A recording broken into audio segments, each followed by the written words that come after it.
I don't think there will be easily any resolution to this conflict that delivers success to President Putin. Part of the reason why it has all gone wrong is the type of operation that they were doing was building on what they had done in 2014 with the Little Green Men, the GRU coming in. That liberation of Kharkiv was a really powerful symbolic message to the world, and yet it's also proven to be probably an Achilles heel for Zelensky. But it always goes back to the same old playbook, and the old playbook is get into a game of attrition. You are Putin's inner circle, because this is fundamental to the conflict. How do you take truth to power? What was interesting at the beginning of the conflict and pre-Russia's re-invasion of Ukraine was the build-up that was going on. Now, Vladimir Putin, in the years beforehand, had run a number of different exercises and manoeuvres threatening the Ukrainian border. So prior to February 2022, there was, for a run-up period, people wondering whether this was another series of exercises or whether Vladimir Putin was serious about an invasion of Ukraine. And I had produced a series of indicators and warnings, which every intelligence officer does, and was sitting ticking them off. And then you could see a change in the rhetoric in some of the comments that were coming out from the United States and from the United Kingdom. And some of the information that was leaking into the public domain was more detailed than you would have expected. And this was clearly British intelligence and US intelligence pushing stuff out to try and suggest to Vladimir Putin, we know what you're doing. And for me, I produced a series of assessments and indicated the date and time of Russia's crossing the line of departure almost to the minute. But that was because those indicators and warnings were flagging up. And the big one for me was the report of the blood outload into forward field hospitals, because you don't outload perishable medical supplies and blood in particular unless you're going to do something with it. And it was all about the logistics, identifying the ammunition outload, identifying the combat supplies outload, and all of that put in places which could support formations as they were going across the border. I don't know what you saw. Yeah, I probably looked at it less tactically and more strategically, because in 2014, obviously, Russia went into Crimea and wanted to test what the West's reaction would be. And apart from a few stiff letters, really nothing happened. But I think within days, Ukraine had cut off the water supply, fresh water supply. Now 85% of the fresh water came from the dam and beyond. Yep. And all of a sudden you could sense this friction building, the battle in the Donetsk, the long war that happened there. And you just felt this is unfinished business. And all of a sudden, when the troops started massing again, the in-between years, Ukraine had talked about joining the EU. That was uncomfortable for Putin. Then there was talk about joining NATO. And suddenly you just sense this whole, imagine NATO on the doorstep of Russia, on the doorstep of Crimea, the strategically important port of Sevastopol. And it's meant to be Crimea that's part of Ukraine, and yet Russia saw that as absolutely part of Russia. And all of a sudden, everything was in place now. And then, as you say, masses of forces on the border, and it seemed a degree of inevitability that Putin would go in. The question then became, the West was just prevaricating, going, what are we going to do about it? And I think what was fascinating then is the expectation, almost certainly from Moscow, was this will be over in 3 to 10 days. Well, and it wasn't. Yeah, well, it wasn't just Moscow that expectation came from. And what was clear to me was, from the way the intelligence came out and the way the West reacted, was the intelligence was Five Eyes intelligence. So UK, US, Canada, Australia and New Zealand have got a special intelligence relationship, which NATO countries are extremely jealous of. And we get the German Chancellor turning around and saying there's no point in doing anything, Ukraine is going to fall within a couple of days, and European leaders sort of following an element of that. But then the favoured European leaders who get back briefed on what the Five Eyes community is saying were slightly more hesitant.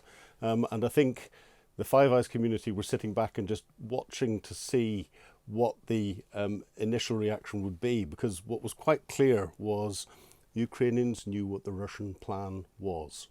and had put an awful lot of measures in place to counter that plan. Were they though? Because I'd sort of noted that back in the Donbass region, Ukraine had put most of their forces down there, expecting that would be the main effort for Russia. Whereas actually, although there was a little bit of a furore there, the main effort appears to be to go against Kyiv. And therefore that led to this huge number. And of course, the other thing that as military guys, we would tend to look at this through a military lens. But Russia didn't use its military to lead the operation. It used the FSB. Well, exactly. And they were ill-placed with no plan B. So all of a sudden... And this is where, it's interesting you say that, because I had assessed that the main effort was going to come through the east, through the Donbass. Because from a military perspective, if you're going to have maximum effect in capturing territory to influence the toppling of a government, then it would have been pushing through the east, where the Ukrainians would have had difficulty because they were keeping some of their troops back for Kyiv and elsewhere. The Russians missed out on that. I think their plan to try and topple the Zelensky government from a pure planning perspective was really good.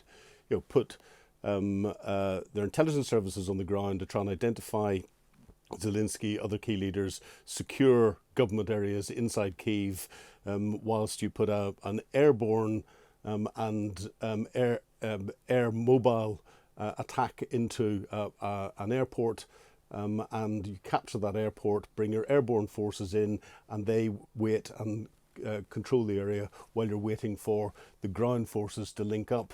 It's a bridge too far moment type tactic.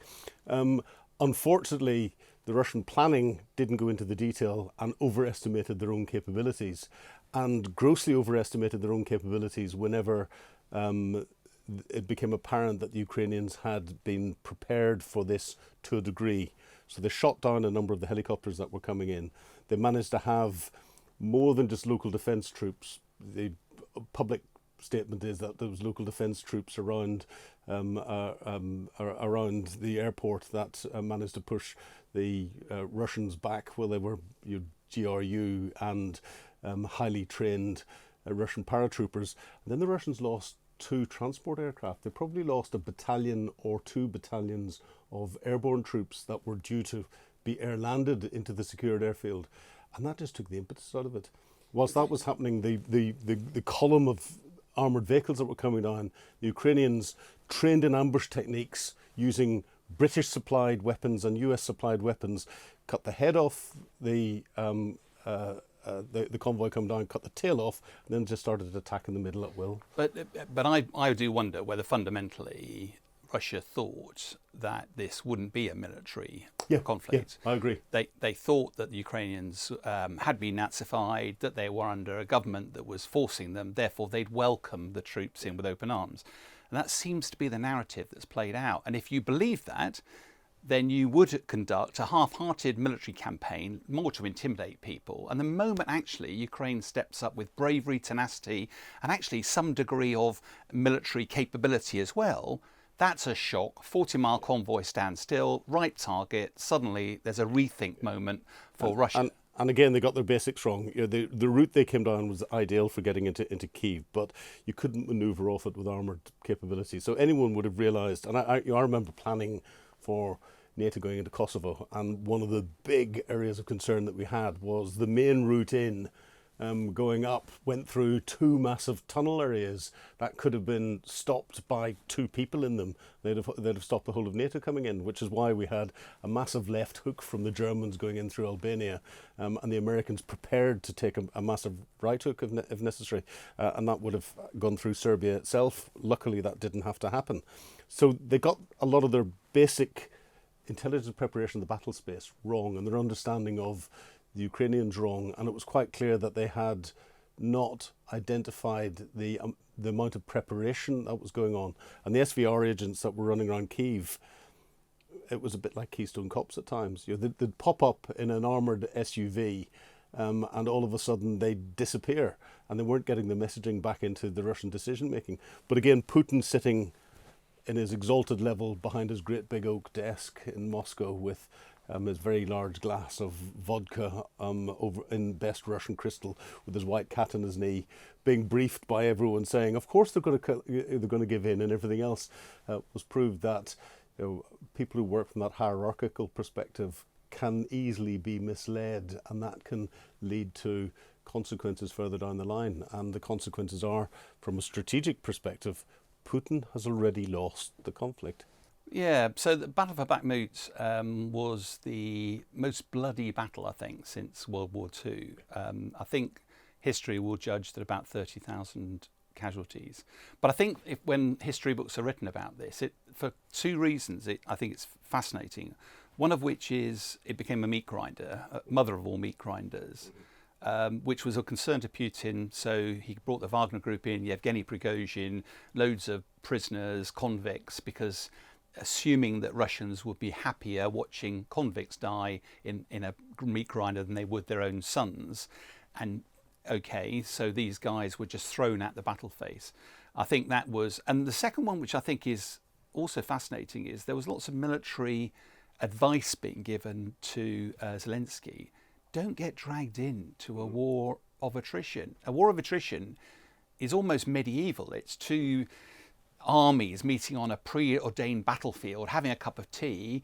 It's 8 o'clock, right, we go at each other, and the biggest, strongest survives. Well, if you have the bigger army, that is a battle you're going to win. So don't get drawn into that. And yet, for a matter of pride, it became hugely symbolic, the whole battle for Bakhmut. And I think, although it started with the main assault in August, it wasn't until May that finally, so it was some months later before actually Russia prevailed on the battlefields. It left the whole place devastated. But strategically, not an important town. Mm-hmm. Tactically, all sorts of messaging flowing from that. So it's interesting. I got a slightly different take on it, and we both analyse this from our own similar perspectives, and we come up with different ways.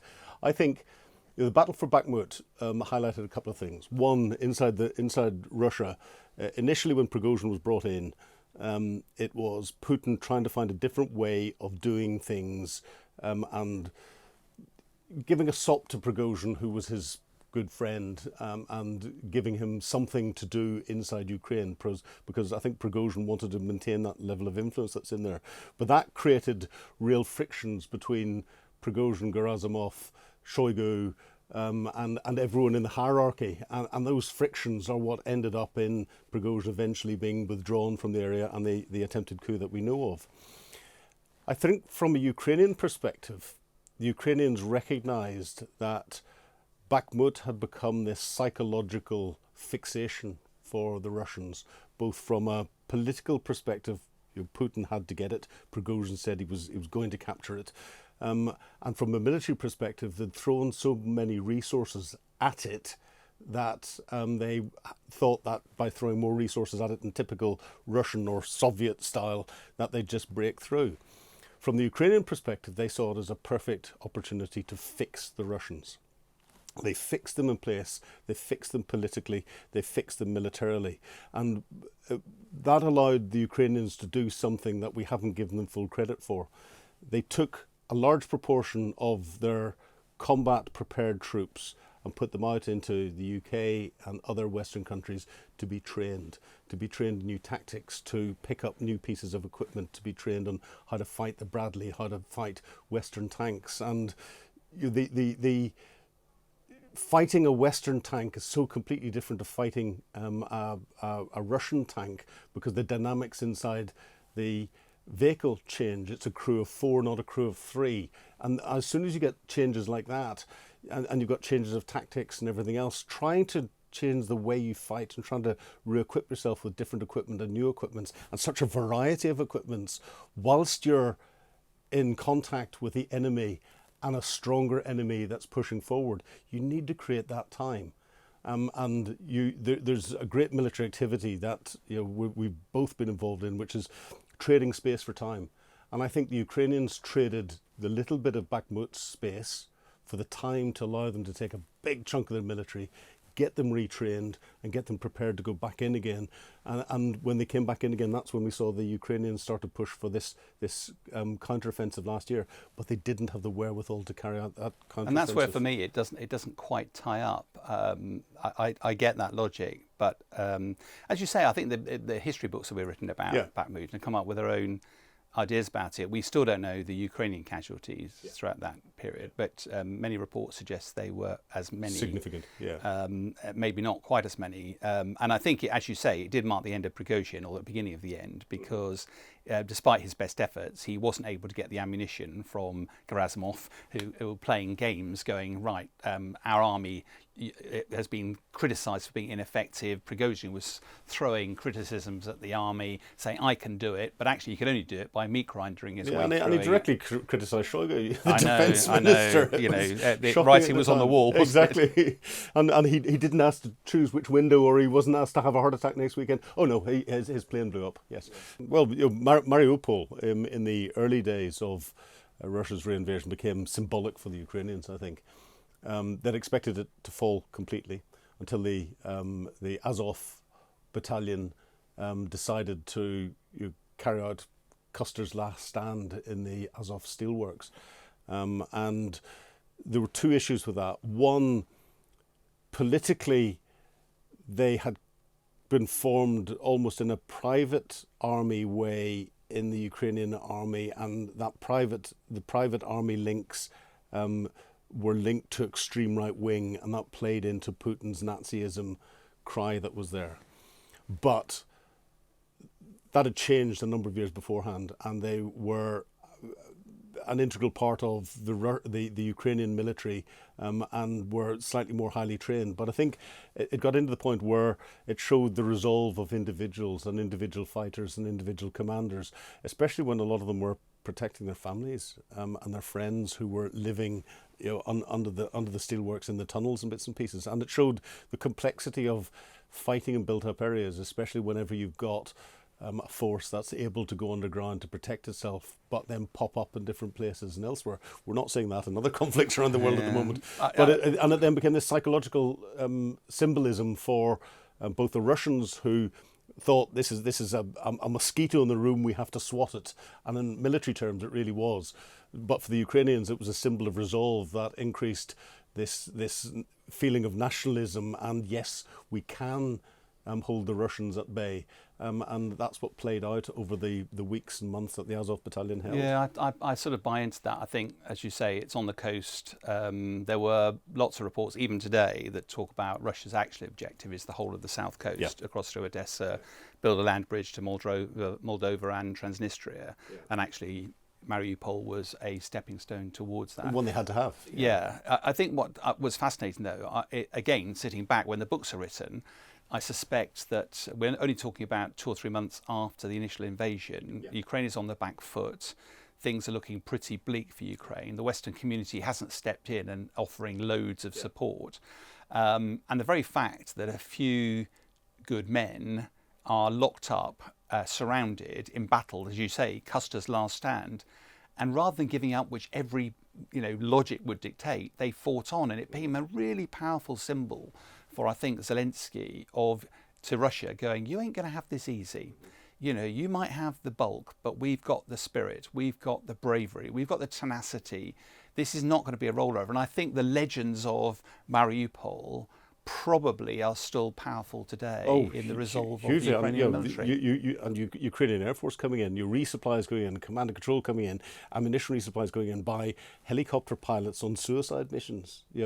Most of them didn't get back out again, and they still flew in to try and support what was going on, which showed the psychological impact that there was on the whole thing. And I think that the failure of Russia to capture Kyiv, and then the length of time it took them to secure the Azov steel factory at Mariupol, was the beginning of the end of Russia's aspirations outside that pure eastern Donbass region. And I agree, it's to get that land bridge. But again, I think it goes back to, there must have been some people back in Russia after that who went, there ought to be a plan B now, because our initial plan was predicated on there being limited resistance. Now just look what happened. This was a completely lost cause they fought on. What prospects does that have for the rest of the country? And in a way, we still saw a grinding war of attrition carrying on. And again, it's very difficult, I think, to make judgments in the moment. But looking back at it, I do think that will be quite a symbolic moment for Ukraine. Yeah, and I agree with you. Your logic would suggest that someone should have gone back and said, we need to relook at this. But then, the person controlling the input and output to Putin was Patrushev. He's been sidelined very quickly now, and we haven't heard much from him. And Putin might have just realised how much was being controlled into him to direct his decision making on only partial information, because Patrushev and Shoigu and Gerasimov were the architects of the Nazism and the way behind it. But how, if you are Putin's inner circle, because this is fundamental to the conflict, how do you take truth to power? Well, because it's a philosophical question we can ask, but how do the close quarters folks to Putin honestly provide feedback when, if he doesn't like what he's hearing, they get marginalised? Yep. But if he does like what they're hearing, they get supported. Well, 100%, and as was ever the age-old question through history. So the same thing with Hitler. We could argue it was the same thing with some of the decision-making that went on around our involvement in Iraq and Afghanistan and elsewhere. So, and Putin in that sort of area, where his reaction to something that he didn't like may be, you take a window cleaning job, and that does not usually end well. So people aren't of the mind to feed him the truth.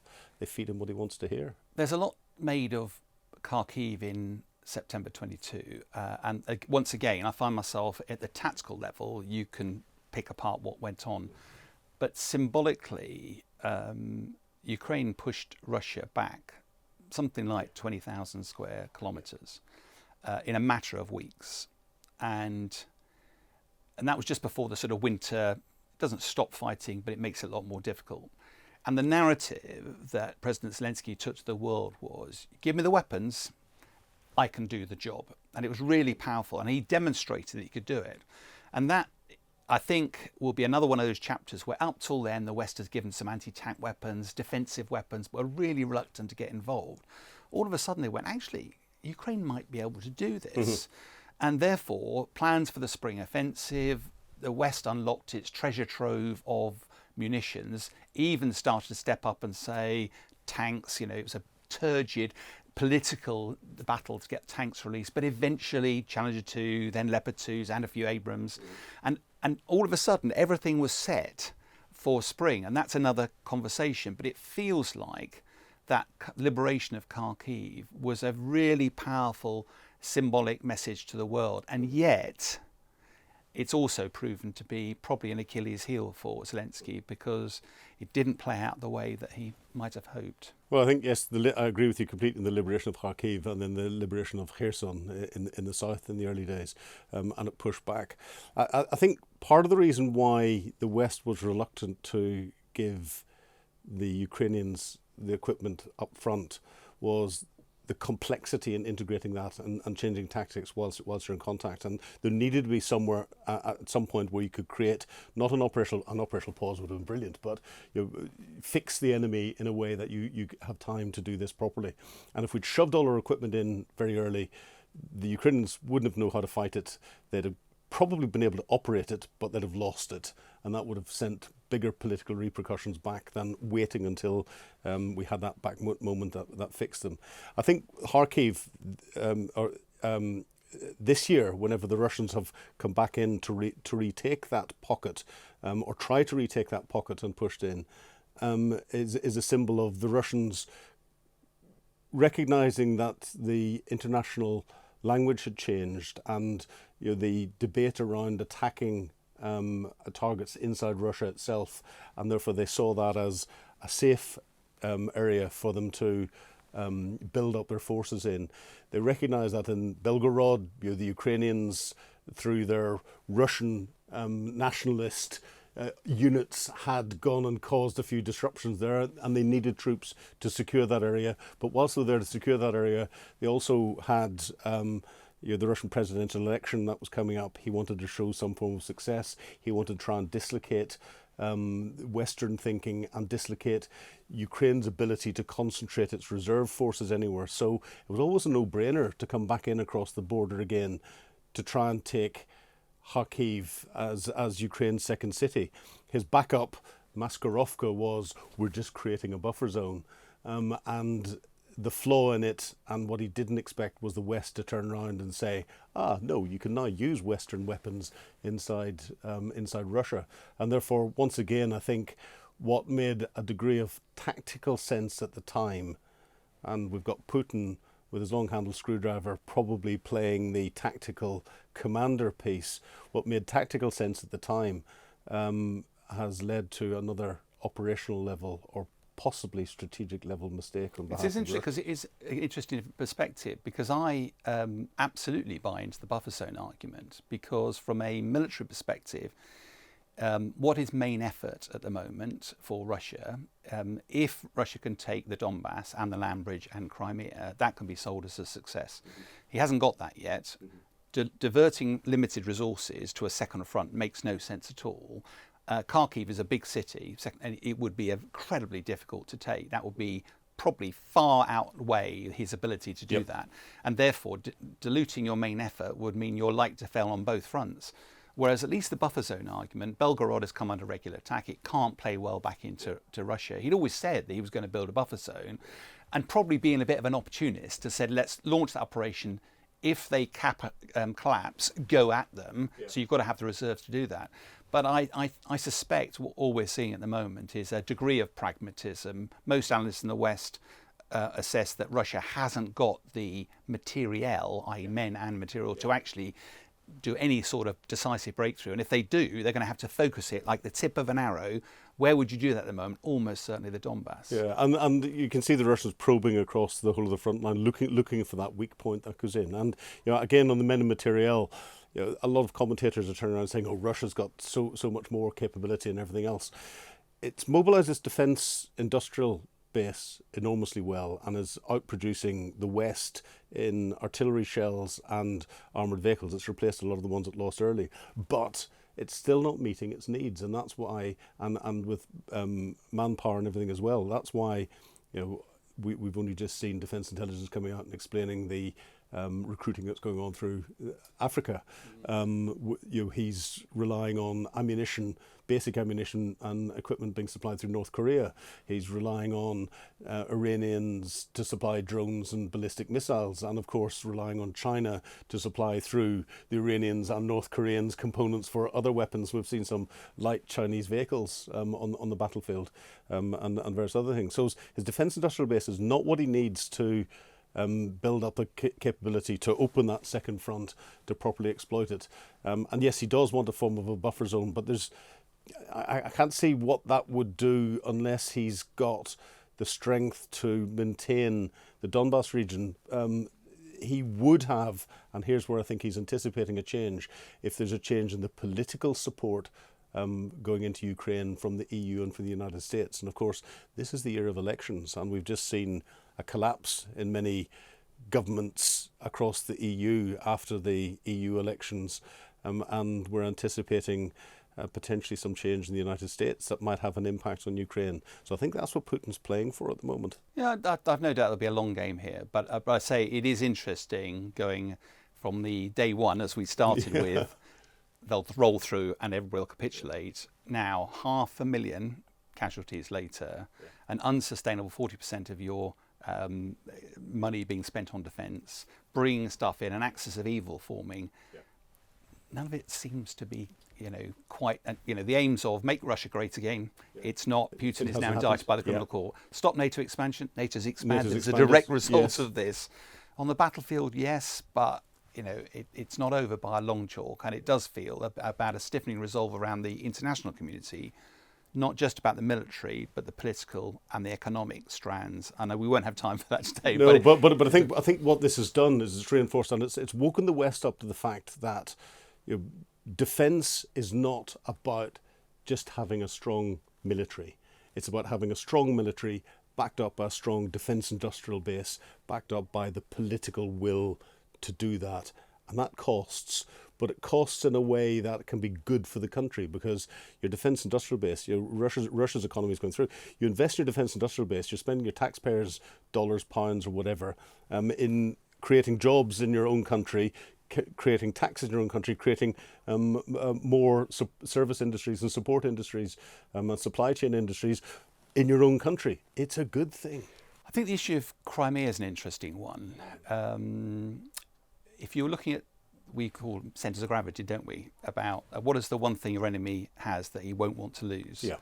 And the port of Sevastopol and Crimea is something that Putin will not want to lose. Now, militarily, almost impossible to take from a Ukraine perspective. We could argue that's the cow's home, but the predominant view is that it would be incredibly difficult to do that. However, if you were going to do it, one of the things you'd want to do is to get rid of the Russian Navy, to stop them being part of it.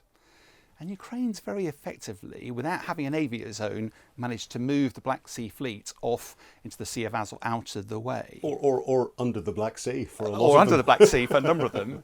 The other thing you'd want to do is the umbilical that links Crimea to the mainland is the Kerch Road Bridge, rail bridge.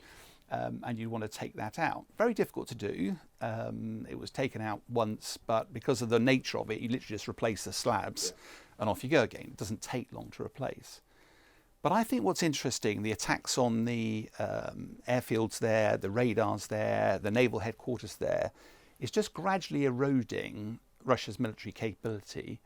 They've also shown, the Ukrainians shown, that they can take out the Kerch Road Bridge, notwithstanding everything that Russia's doing. If I was a military guy, I'd let them do whatever they need to do. I've shown that I can take that out. And by making that the only umbilical, now I can raise questions in Putin's mind about if they did take that out again and genuinely put main effort into Crimea, what would I do about that? And that might shift the calculus, because at the moment it feels from a military perspective that Russia is on the front foot, Russia is deciding the agenda, and it's quite difficult for Ukraine to find a way around that. Whereas, if there was a credible threat to Crimea, that might just flick a switch in Putin's head that went, I can't afford to lose that. I need to rethink my strategy. I agree with you completely there. And it's interesting. Crimea has got this psychological importance both to the Ukrainians and to the Russians. It's the place all the wealthy Russians went on holiday. They all had their villas down there. They booked it. There was always this sharing of the facilities between Ukraine and Russia, with the headquarters of the Black Sea Fleet based there. Of course, it was only ceded to Ukraine by Russia by way of a thank you for their support in the 1950s, and therefore it had been under Russian control. So Russia still believes, oh, it's ours. We give it to them, but actually we didn't really mean to give it to them. We'll have it back. Well, Ukraine was a county of effectively the Soviet Union. Of the Soviet Union. So exactly. it wasn't giving it to another country. And that's what came in, and it's important in you're controlling that area of the Black Sea and all the rest of it was there. So there's that psychological piece. I think from the Ukrainian perspective, it's an example of something that the history books will bring out as one of the biggest successes for the Ukrainian military approach to attacking the Russians. And that's what I call their special operations executive type activities. So in Russia, we've had, as you said, probably 30 to 50% of the Black Sea Fleet damaged or sunk by a country that hasn't got a navy. The Black Sea Fleet naval headquarters destroyed, large air defence sites and radar sites destroyed, commando raids going in almost at will. There have been one or two that haven't gone as well as Ukrainians would have liked. Logistic dumps, airfields and everything else being attacked. And of course the Kerch Bridge being attacked. Russia saw Crimea as basically its good forward operating base for its aircraft and for its reserves and for its logistics and everything else. And Ukraine is showing that they can almost attack elements in that once they've got the weapons together with impunity. And we're seeing reflections of that elsewhere in the Donbass region, but also then going into Russia itself now increasingly with the UAV attacks against Russian cities, against Russian military airfields, against oil and gas refining plants across the whole of Russia. We're seeing military factories accidentally catching fire. We're finding railway lines where trains are being derailed and the signal boxes are mysteriously blowing up and everything But aren't they else. a bit more like you described as the mosquitoes? Because they are tactically frustrating for Russia, notwithstanding the oil refinery attacks, because I think that's strategic how you frustrating. fund your Yes, exactly. war campaign. You need to have the oil flowing. But the rest of them, we make a big thing about them in the media, but in the harsh reality of the war, land, territory is the one metric of success, isn't it? No, I think, and here's where I differ slightly with a lot of the commentators. Territory, if we're looking at it from a one-dimensional perspective, yes, territory. How's the front line moved? Conflict isn't one-dimensional anymore. It's 3, 4, 5, 6-dimensional. And if you're looking at the effect it's having, and you're looking at it from a long-term perspective, and I think General Bodanov, who's behind all of this, has recognised that there's not going to be a quick solution. So it's working from a long term. Effectively, the front line, there's massive defences. The defences are stronger than we've seen in any conflict ever in history that are there, and it's going to be very difficult. So what Bodanov's doing is he's slowly, with the resources he's got, and he has got enough resources, hollowing things out from behind.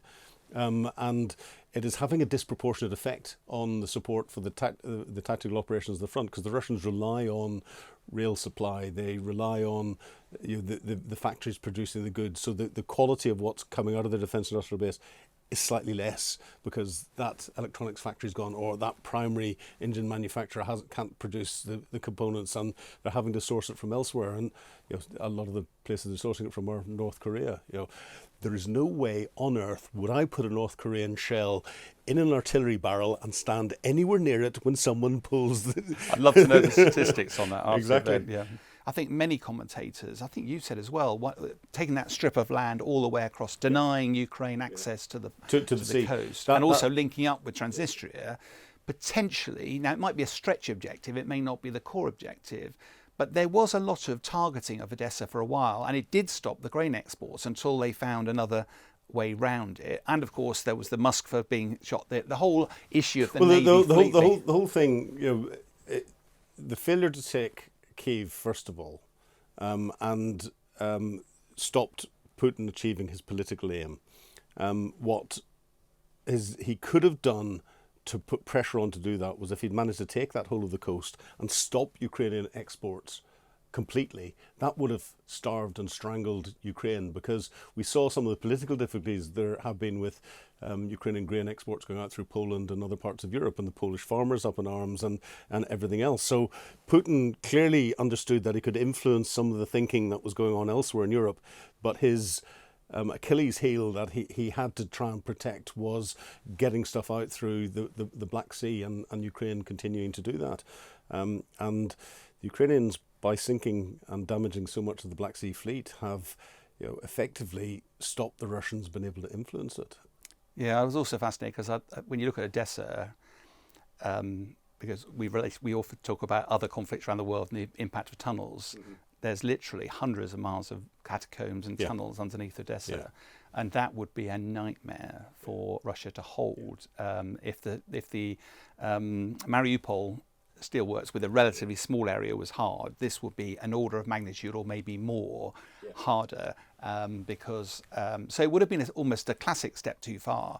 But it's funny how we were very worried about it for a time. It's fallen off the radar a bit at the moment. Well, it's because I think Russia doesn't have the military wherewithal. They stretch themselves too much. The front line, we've got over 1,200 kilometres of front line at the moment. Putting that into context, you have the whole of the British military deployed tomorrow to deal with the front line. We'd be lucky to be able to control 100 kilometres, I think, properly.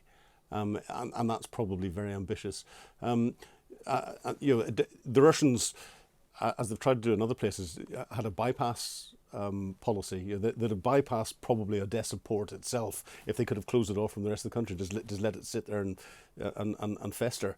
If they could have got up to Transnistria and done that link up to Transnistria, and you turn that 1,200 kilometre front line into 2,000 or 2,500 kilometre front line, that would have been beyond the Ukrainians been able to deal with it at all, and they would have had to go straight to the negotiating table. But if Russia had threatened it more, then it would have forced Ukraine to put more troops there, which would make it thinned out the front. It's just a fascinating part of the conflict. It is, and I look forward to being able to sit down with some of the Russian commanders and get into the detail of some of these areas. Why did you do that? Yeah, exactly. So, why has Russia not met its objectives and aims?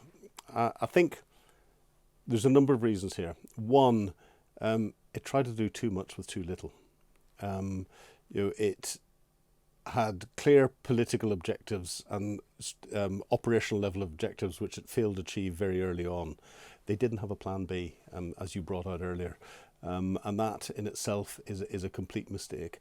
And I think part of the reason why it has all gone wrong is the type of operation that they were doing was building on what they had done in 2014 with the Little Green Men, the GRU coming in and bloodlessly capturing Crimea, which was a very bold, fantastic move by the Russians at the time, but outside the normal Soviet tactics, and they thought they could do something as sophisticated. But the key decision makers didn't understand the true capability of their militaries. They didn't understand that this level of complexity was beyond their junior commanders, beyond a lot of their senior commanders, and they underestimated the enemy. You never underestimate the enemy, and the enemy to the Russians was the Ukrainians, and the level of resolve that they put in and the levels of preparation that they got to carry out. And I think they probably prepared themselves for greater Russian success, so they were in smaller bands of determined individuals ready to attack in more guerrilla-style tactics or small military tactics rather than from a big formation. And when they suddenly realised that those tactics had stopped this enormous military from coming in its tracks, and they could start to push them back again, and they then disabled Russia's ability to achieve its strategic objectives. And then the support started to come in from the West. Russia didn't react, and it took Russia over a year to realise it had to start to change its tactics. And we're seeing a number of different attempts to change tactics and the way they're approaching things, but it always goes back to the same old playbook.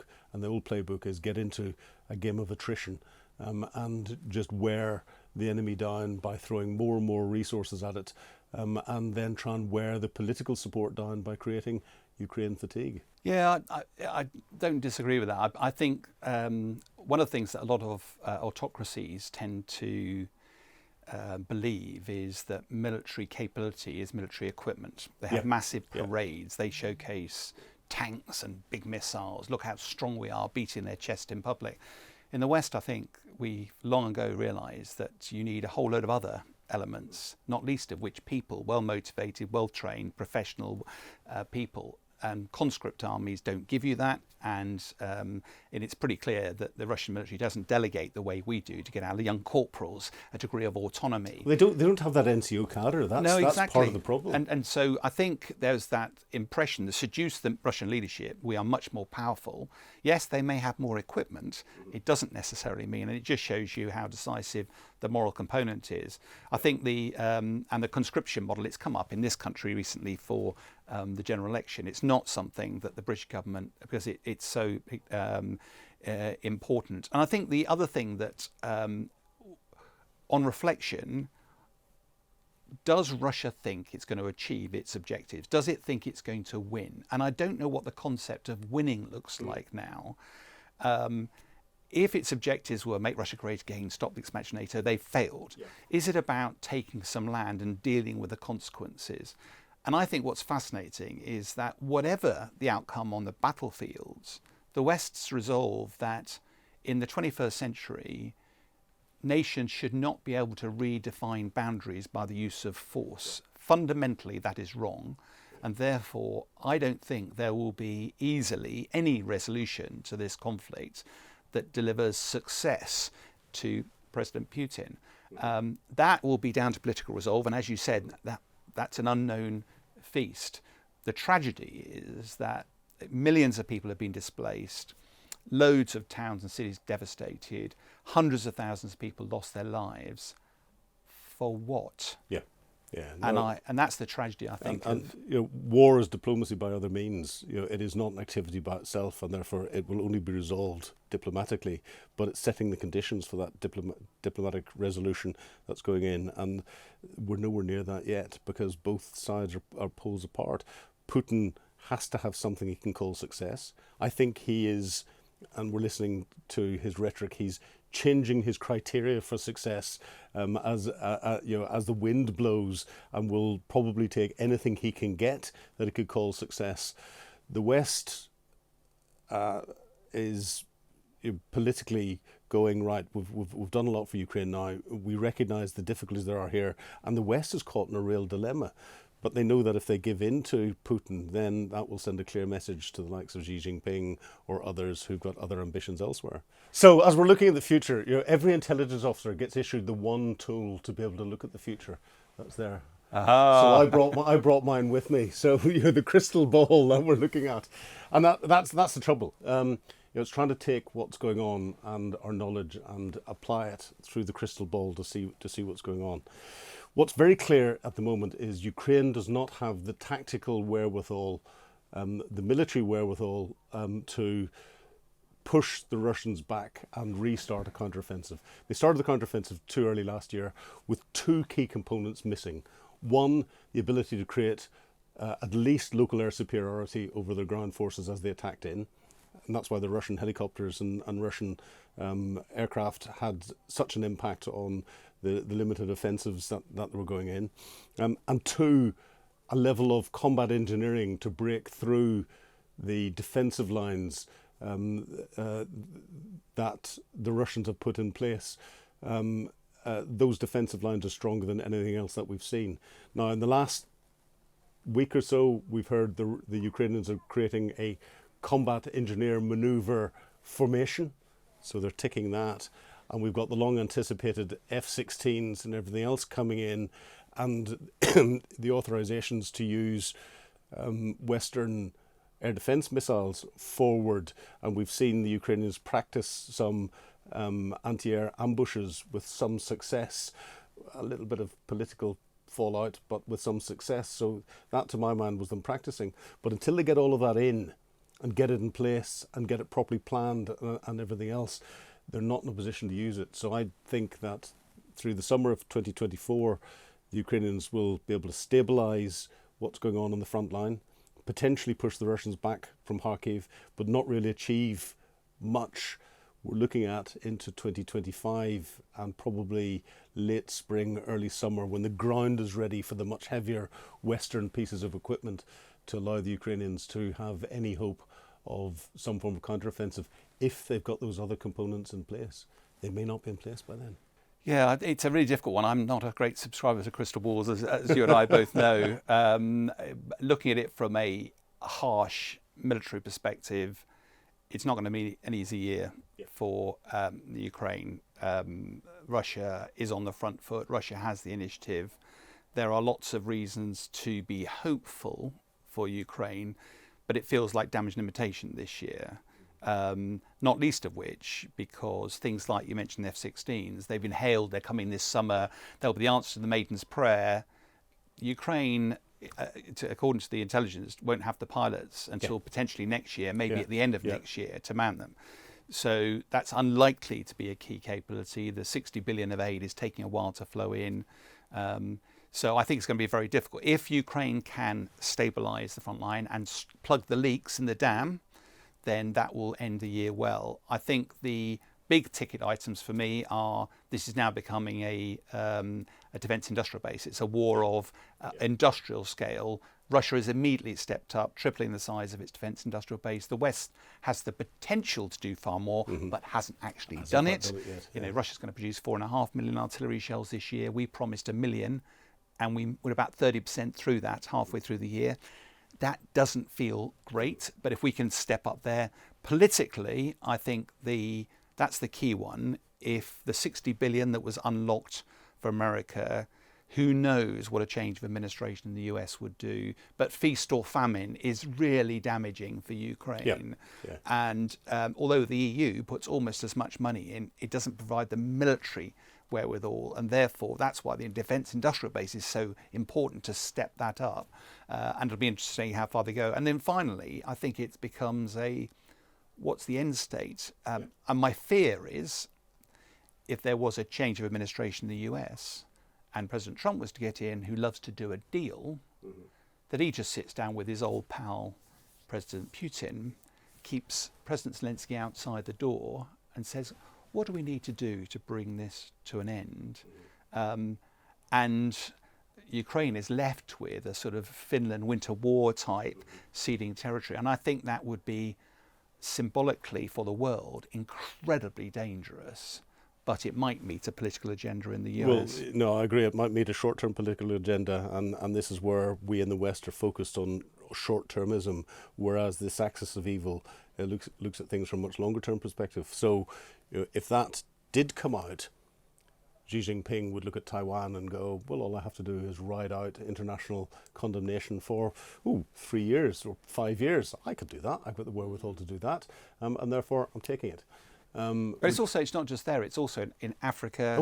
Already Russian forces under the Wagner's 2.0 are operating. Africa, and we've then got instability across so many other different regions as well. So by coming up with that as a solution might seem to solve something in the short term, but could lead very quickly to a much larger global conflict. Yeah, tactical victory, strategic failure. And I always remember the interview with the Vietnamese commander and the American commander at the end of the Vietnam War, where the American commander turned around to the Vietnamese commander and said, "We have never lost a tactical battle against you." And the Vietnamese commander went, "So?"